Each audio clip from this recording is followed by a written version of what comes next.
दोस्तों नमस्कार, ये है मार्गदर्शन फॉर सिविल सर्विसेज। मैं अनुराग चौधरी। दोस्तों, लोक प्रशासन के अंतर्गत आज की वीडियो में आप पढ़ेंगे महत्वपूर्ण टॉपिक मुख्य कार्यपालिका यानी चीफ एग्जीक्यूटिव के संबंध में। इसमें आप मुख्य कार्यपालिका के अर्थ, इसकी आवश्यकता, कार्यपालिका के विभिन्न रूप तथा मुख्य कार्यपालिका के कार्य और शक्तियों के बारे में जानेंगे। ये वीडियो स्नातक और परास्नातक स्तर के विद्यार्थियों के साथ लोक प्रशासन विषय से प्रतियोगी परीक्षाओं की तैयारी करने वाले छात्रों के लिए बहुत ही उपयोगी है। तो आइए शुरू करते हैं लोक प्रशासन के महत्वपूर्ण टॉपिक मुख्य कार्यपालिका के अर्थ, प्रकार, विशेषताएं और कार्य तथा दायित्वों के बारे में। सबसे पहले आइए जानते हैं मुख्य कार्यपालिका या चीफ एग्जीक्यूटिव किसे कहते हैं। दोस्तों, मुख्य कार्यपालिका से तात्पर्य उस व्यक्ति या व्यक्ति समूह से होता है जो किसी देश की प्रशासनिक व्यवस्था का अध्यक्ष होता है। आप जान लीजिए कि प्रत्येक देश में प्रशासन के शीर्ष पर एक अभिकरण होता है जिसको मुख्य कार्यपालिका कहते हैं।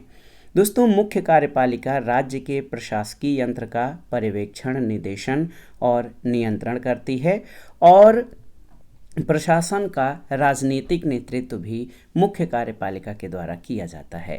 किसी भी देश की मुख्य कार्यपालिका का रूप वहाँ की संवैधानिक व्यवस्था के अनुरूप निर्धारित होता है। तो आप जान लीजिए, मुख्य कार्यपालिका जो है वो व्यक्ति या व्यक्ति समूह है जो किसी देश की प्रशासनिक व्यवस्था का अध्यक्ष होता है। किसी देश की प्रशासनिक संरचना में मुख्य कार्यपालिका शीर्ष पर होता है। उदाहरण के लिए भारत और अमेरिका में राष्ट्रपति तथा इंग्लैंड में राजा। देखिए दोस्तों, बहुत ही महत्वपूर्ण है। इंग्लैंड में कहीं पर दोस्तों इंग्लैंड में राजा, भारत और अमेरिका में राष्ट्रपति, ये मुख्य कार्यपालिका के उदाहरण हैं। मुख्य कार्यपालक का लोक प्रशासन में जो स्थान है वो केंद्रीय होता है और वो देश के प्रशासन का प्रधान होता है। लोक प्रशासन में आप जान लीजिए कि मुख्य कार्यपालिका की स्थिति केंद्रीय होती है, वो देश के प्रशासन का प्रधान होता है और इसे ही संपूर्ण प्रशासनिक प्रबंध व्यवस्था में नेतृत्व करना होता है।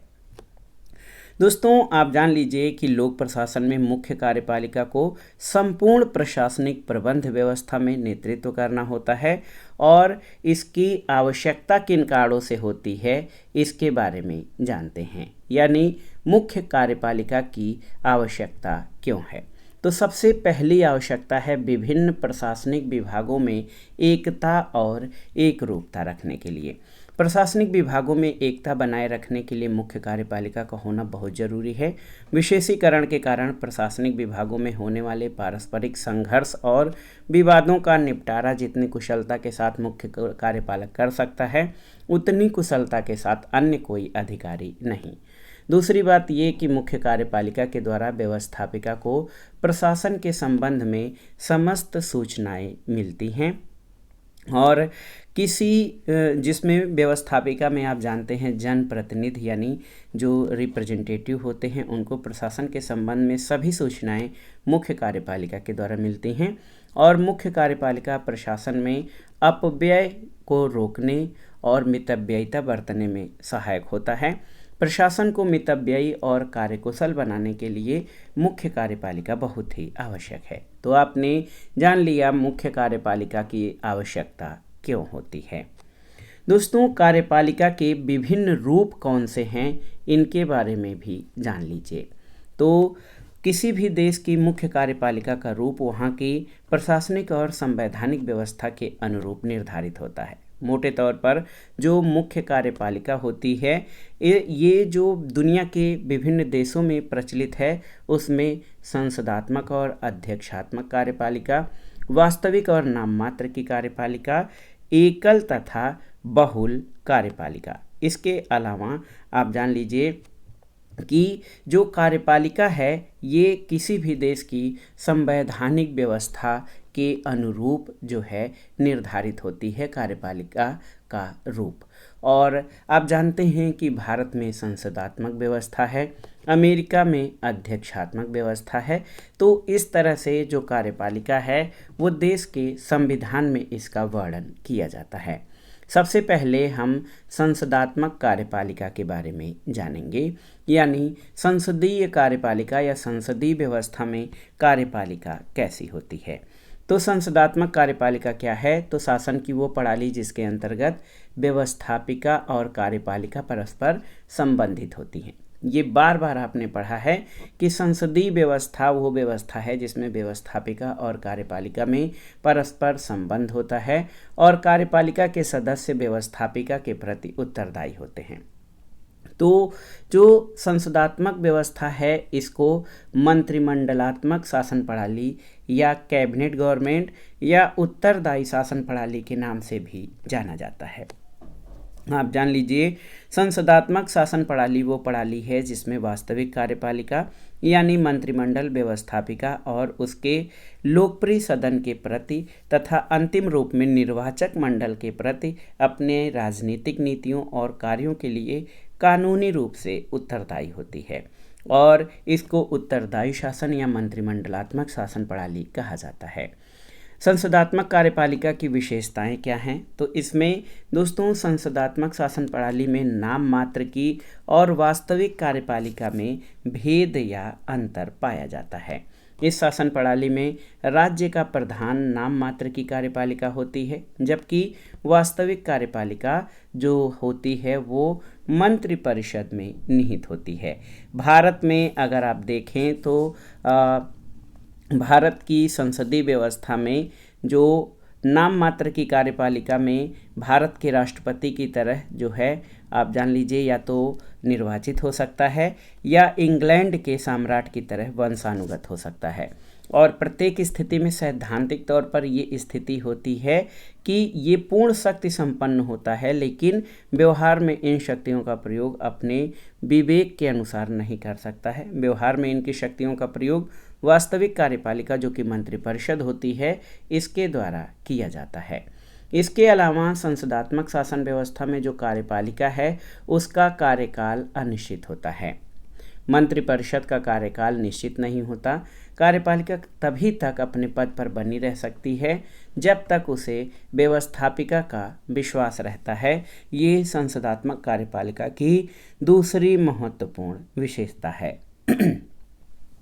इसके अलावा व्यवस्थापिका और कार्यपालिका में इसमें घनिष्ठ संबंध पाया जाता है, क्योंकि कार्यपालिका के जो सदस्य होते हैं वो पहले व्यवस्थापिका के सदस्य होते हैं। जब ये संसद है और यहाँ पे अगर जो कार्यपालिका एक छोटा सिस्टम माना जाए तो संसद के जो सदस्य होते हैं इन्हीं में से कार्यपालिका के सदस्य चुने जाते हैं। व्यवस्थापिका और कार्यपालिका एक दूसरे से अलग न होकर ये परस्पर घनिष्ठ रूप से संबंधित होते हैं। कार्यपालिका की नियुक्ति व्यवस्थापिका में से ही की जाती है और कार्यपालिका अपने कार्यों और नीतियों के लिए व्यवस्थापिका के प्रति उत्तरदायी होती है। संसदात्मक कार्यपालिका में जो नेतृत्व होता है वो प्रधानमंत्री का होता है, क्योंकि प्रधानमंत्री मंत्रिमंडल का नेता होता है। वो मंत्रिमंडल रूपी जो मेहराब है उसकी आधारशिला है। सामूहिक उत्तरदायित्व के बारे में आपने जाना कि इसमें पूरी मंत्रिपरिषद सामूहिक रूप से व्यवस्थापिका के प्रति उत्तरदायी होती है और साथ ही साथ सामूहिक उत्तरदायित्व के साथ संसदात्मक कार्यपालिका में जो व्यक्तिगत उत्तरदायित्व भी पाया जाता है, क्योंकि प्रत्येक मंत्री अपने विभाग का प्रधान होने के नाते व्यक्तिगत रूप से विधानमंडल के प्रति उत्तरदायी होता है। तो आप जान लीजिए कि संसदात्मक कार्यपालिका की जो विशेषताएं हैं उसमें नाम मात्र की और वास्तविक कार्यपालिका में अंतर होता है। कार्यपालिका के कार्यकाल की अनिश्चितता होती है। व्यवस्थापिका और कार्यपालिका में घनिष्ठ संबंध होता है। यहाँ सामूहिक उत्तरदायित्व के साथ व्यक्तिगत उत्तरदायित्व की जो व्यवस्था है वो पाई जाती है। संसदात्मक के बाद आइए अध्यक्षात्मक कार्यपालिका के बारे में जानते हैं। दोस्तों, अध्यक्षात्मक कार्यपालिका शासन की वो प्रणाली है जिसमें कार्यपालिका विभाग व्यवस्थापिका विभाग से पृथक होता है और कार्यपालिका विभाग का प्रधान एक ऐसा व्यक्ति होता है जो व्यवस्थापिका के प्रति उत्तरदायी नहीं होता है। संसदात्मक शासन व्यवस्था को आपने उत्तरदायी शासन व्यवस्था कहा है, लेकिन अध्यक्षात्मक कार्यपालिका का रूप उससे अलग होता है। यहाँ पर कार्यपालिका का प्रधान यानी एग्जीक्यूटिव का जो हेड होता है वो व्यवस्थापिका के प्रति उत्तरदायी नहीं होता है। इस प्रणाली में कार्यपालिका के प्रधान यानी राष्ट्रपति को देश के नागरिकों द्वारा प्रत्यक्ष रूप से चुना जाता है। राष्ट्रपति मंत्री पद पर नियुक्ति करने में स्वतंत्र होता है और संसदात्मक शासन प्रणाली की तरह इसमें सामूहिक उत्तरदायित्व की व्यवस्था नहीं होती।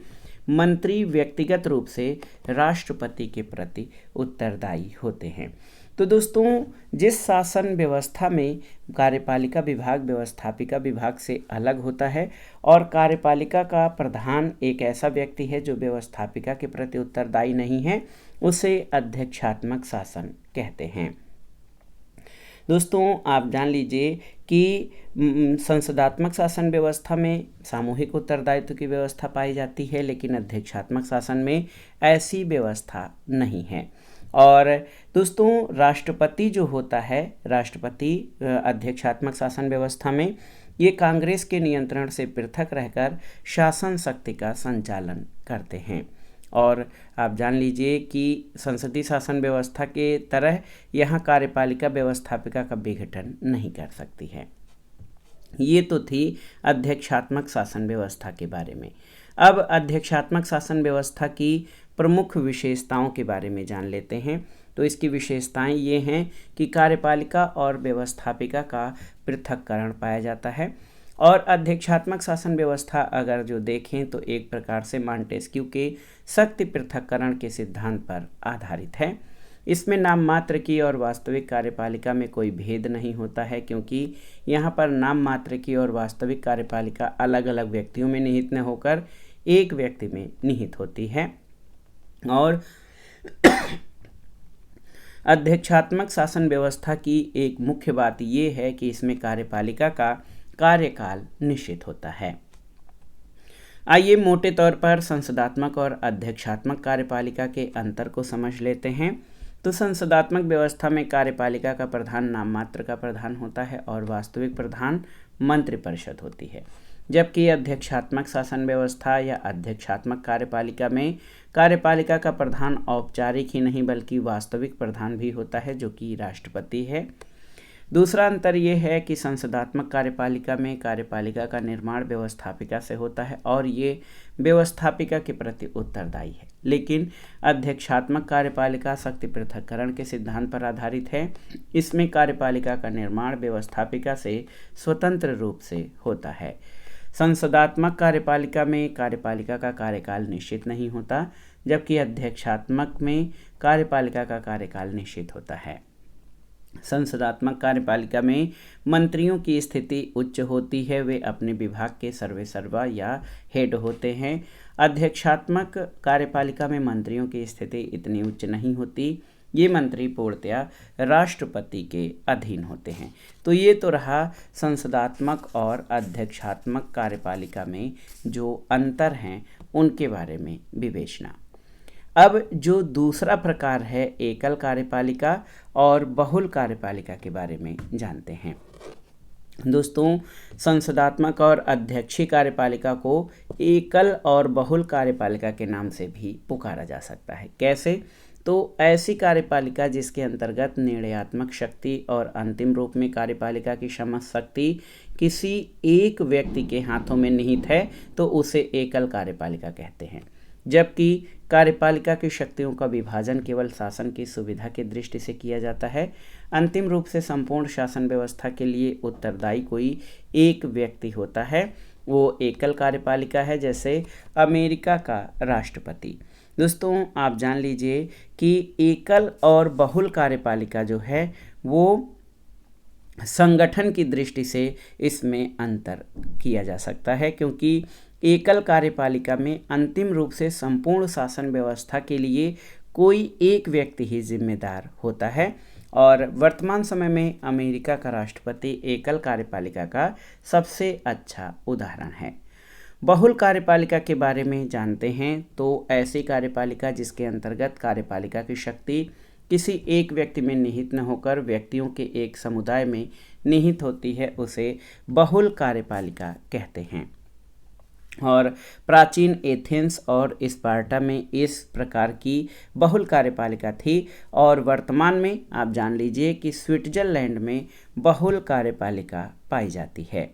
बहुत ही महत्वपूर्ण है, स्विट्जरलैंड में कार्यपालिका सत्ता जो है ये 7 सदस्यों की एक संघीय सरकार में निवास करती है और ये संघीय सरकार सामूहिक रूप से राज्य के कार्यपालिका प्रधान के रूप में कार्य करती है। तो ये तो था बहुल कार्यपालिका के बारे में जानकारी।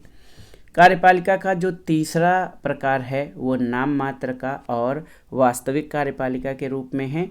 तो नाम मात्र की कार्यपालिका जो है ऐसी कार्यपालिका जिसे संविधान द्वारा समस्त प्रशासनिक शक्ति प्रदान की गई हो, लेकिन व्यवहार में वह इन शक्तियों का प्रयोग अपने विवेक के अनुसार न कर सके, नाम मात्र की कार्यपालिका कहलाती है।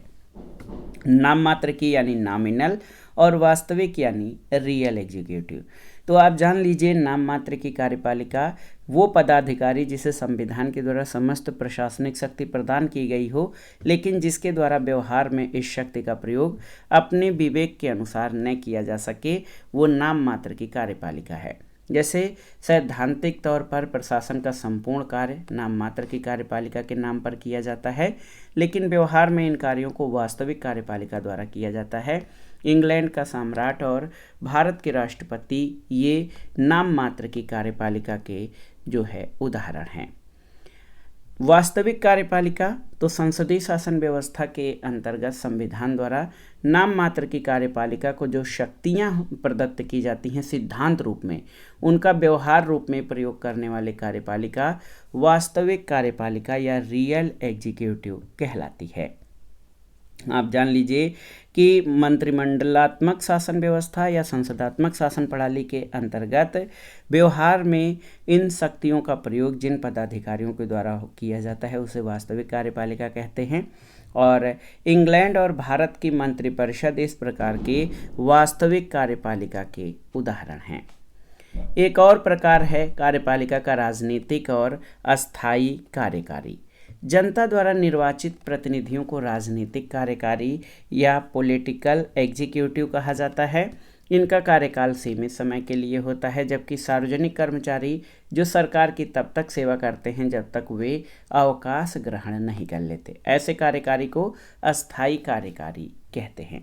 तो दोस्तों ये था, इसमें हमने मुख्य कार्यपालिका और इसके विभिन्न रूपों के बारे में जाना। कार्यपालिका के जो रूप हैं संसदात्मक और अध्यक्षात्मक, वास्तविक और नाम मात्र की, एकल और बहुल तथा राजनीतिक और अस्थायी कार्यकारी के बारे में हमने जान लिया और इसको आसानी से समझ लिया है। इसके बाद आइए देखते हैं मुख्य कार्यपालिका के कार्य और शक्तियों के बारे में। ये भी बहुत ही महत्वपूर्ण है। दोस्तों मुख्य कार्यकारी चाहे किसी भी प्रकार का हो, उसे 2 प्रकार के कार्य करने होते हैं। एक कार्य राजनीतिक और दूसरा प्रशासनिक कार्य। मुख्य कार्यपालिका कई राजनीतिक लक्ष्यों को प्राप्त करने के लिए गठित की जाती है और इस लक्ष्य की प्राप्ति के लिए उसे कई प्रकार के प्रशासनिक प्रकृति के कार्य करने पड़ते हैं। आप जान लीजिए कि राजनीतिक कार्यों में मुख्य कार्यपालिका को व्यवस्थापिका और संबंधित राजनीतिक दल का निरंतर समर्थन है ये प्राप्त करना होता है। सहयोग और समर्थन वह विधानमंडल और जनमत का मार्गदर्शन और आवश्यकता अनुसार नेतृत्व करता है और जनता से संपर्क स्थापित करना और लोकमत का निर्माण करना ये मुख्य कार्यपालिका के राजनीतिक कार्यों में शामिल होता है। दोस्तों आप जान लीजिए कि व्यवस्थापिका जो है मुख्य कार्यपालिका को व्यवस्थापिका और अपने राजनीतिक दल का सहयोग और समर्थन, विधानमंडल और जनमत का मार्गदर्शन और नेतृत्व करना और लोकमत का गंभीर अध्ययन करना पड़ता है, जनसंपर्क बढ़ाना पड़ता है और जनसंपर्क के कार्यों द्वारा वो प्रशासन में जनता का प्रतिनिधित्व करता है। मुख्य कार्यपालिका के प्रशासनिक कार्य कौन कौन से हैं, इनको भी जानना बहुत ज़रूरी है। तो प्रशासनिक नीति का निर्धारण करना, प्रशासनिक लक्ष्यों को ध्यान में रखकर निर्धारित नीतियों की सीमा में उसका क्रियान्वयन करना, प्रशासन के विभिन्न घटकों के बीच सामंजस्य स्थापित करना, शासन के उच्च पदाधिकारियों को नियुक्त करना, उन्हें पदच्युत करना, संपूर्ण प्रशासन के कार्यों का निरीक्षण और नियंत्रण करना, संगठन के आंतरिक स्वरूप की विस्तृत रूपरेखा बनाना और बजट का निर्माण तथा वित्तीय प्रबंध पर नियंत्रण रखना, ये मुख्य कार्यपालिका के प्रशासनिक कार्यों के अंतर्गत आता है। दोस्तों, मुख्य कार्यपालिका में कई प्रशासनिक शक्तियां निहित की जाती हैं और इसका लाभ ये होता है कि दोस्तों प्रशासन में मितव्ययिता और कार्यकुशलता जो है बढ़ाने के लिए जो शक्तियां हैं मुख्य कार्यकारी को देना बहुत ज़रूरी होता है। सरकार के आप जानते हैं 3 अंग हैं, व्यवस्थापिका, कार्यपालिका और न्यायपालिका। तो न्यायपालिका, कार्यपालिका और व्यवस्थापिका से स्वतंत्र रहकर कानूनों की व्याख्या करता है और न्याय देता है। उसके प्रशासनिक सत्ता सौंपने के भयंकर परिणाम हो सकते हैं, लेकिन व्यवस्थापिका में प्रशासनिक शक्तियां रखने से प्रशासन को हानि पहुंचने की संभावना है। विधानमंडल के सदस्यों में राजनीतिक योग्यता तो होती है, लेकिन प्रशासनिक क्षमता निपुणता नहीं होती। वे प्रशासन पर जो है नियंत्रण और निरीक्षण का कार्य कर सकते हैं, लेकिन स्वतः शासन नहीं कर सकते। ऐसी स्थिति में जो प्रशासनिक शक्तियां हैं कार्यपालिका में निहित करना सबसे अच्छा और उपयुक्त होता है और प्रशासनिक कार्य जो है ये बहुत ही महत्वपूर्ण होते हैं। लास्ट में आइए सफल कार्यपालिका के प्रमुख गुण जान लेते हैं, कौन कौन से हो सकते हैं। दोस्तों, सफल कार्यपालिका में जो गुण होते हैं, पहली चीज़ तो ये कि सच्चरित्रता होनी चाहिए, प्रशासकों को चरित्रवान होना चाहिए, निर्णय लेने की क्षमता होनी चाहिए, दी गई जो मंत्रणा है उसके विवेक के अनुसार सही निर्णय ले सके और उनको क्रियान्वित कर सके। मुख्य कार्यपालिका के गुणों में एक और महत्वपूर्ण है कि अधीनस्थ कर्मचारियों में विश्वास उत्पन्न करने की क्षमता हो, निर्णय संबंधी दृढ़ता और स्थिरता हो, अधीनस्थ कर्मचारियों में सामाजिक उद्देश्य की भावना भरने की जो विशेषताएं हैं वो होनी चाहिए, क्योंकि प्रशासक में ये योग्यता होनी चाहिए कि विभिन्न स्तर पर कार्य करने वाले सभी कर्मचारी और जो अधिकारी हैं उनमें समन्वय और सहयोग हो, ताकि जो कार्यपालिका है उसके कार्यों को बेहतर ढंग से निष्पादित किया जा सके। सफल कार्यपालिका काफ़ी हद तक व्यक्तिगत गुण, श्रेष्ठ कोटि के नेतृत्व, प्रशासनिक योग्यता, बुद्धि और तर्क क्षमता, प्रशासनिक दुर्गुणों से मुक्त होकर कार्य करे तो जो है कार्यपालिका को और भी बेहतर और इसको सफल बनाया जा सकता है।